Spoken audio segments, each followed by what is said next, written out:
Alors aujourd'hui, nous avons rendez-vous au collectif 573 degrés. C'est Mélanie, artisan céramiste, qui va nous accueillir. Avec elle, on va s'initier bien sûr autour de poterie. On va se projeter dans un des meilleurs films hollywoodiens. Et si on peut, enfin en tout cas si on y arrive, on va partir avec une petite poterie à la fin. C'est parti.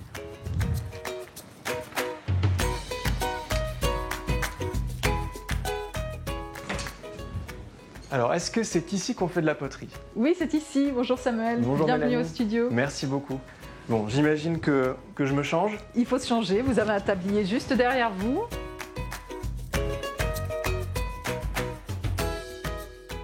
Vous êtes une créatrice, mais avant tout une passeuse d'informations. Voilà, quelqu'un qui transmet.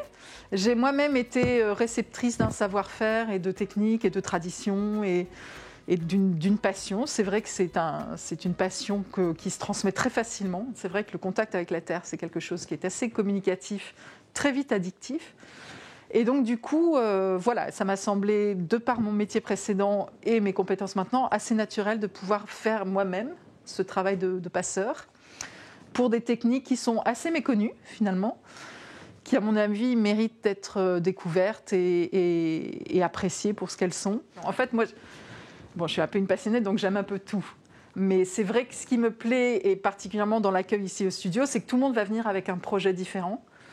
Donc moi, j'ai la chance de pouvoir travailler sur plein de choses différentes. Je ne suis pas dans le faire du quotidien à chaque fois la même chose.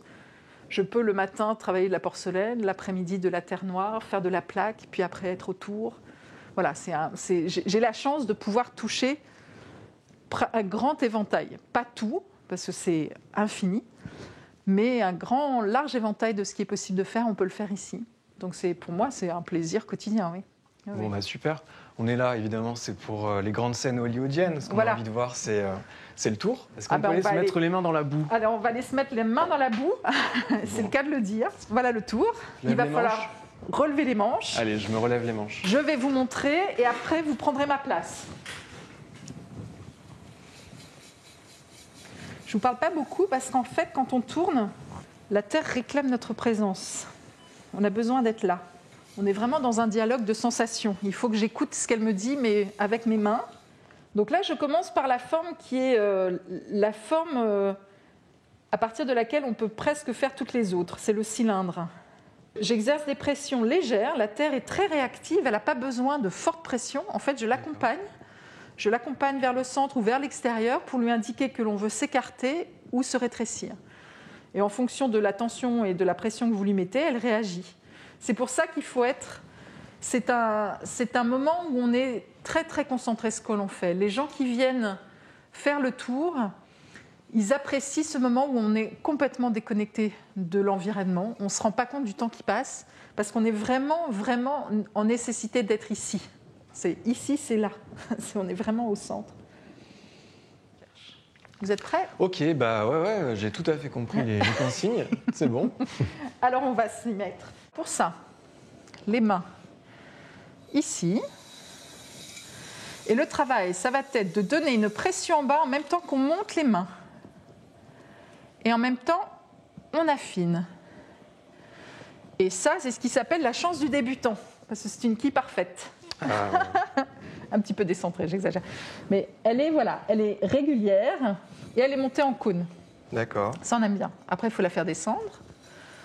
Alors, juste cette main-là. Et on va faire descendre. Et là, idéalement, il faudrait recentrer. Voilà, là, on est centré. C'est la première fois. La terre, on ne la connaît pas. Il y a de l'eau, il y a de la vitesse. Ça monte, ça bouge.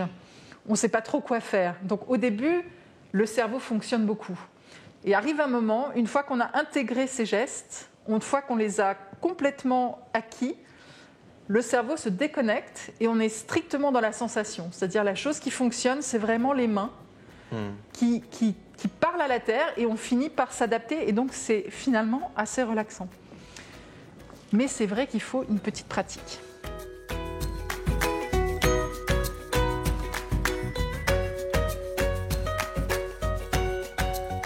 Donc là, Mélanie, on arrive à la fin du collectif 573, quand on a bien tout cuit. C'est la dernière étape de la pièce, c'est quand on peut s'en servir. Voilà. Et là, ça a été trempé dans les émaux. Voilà.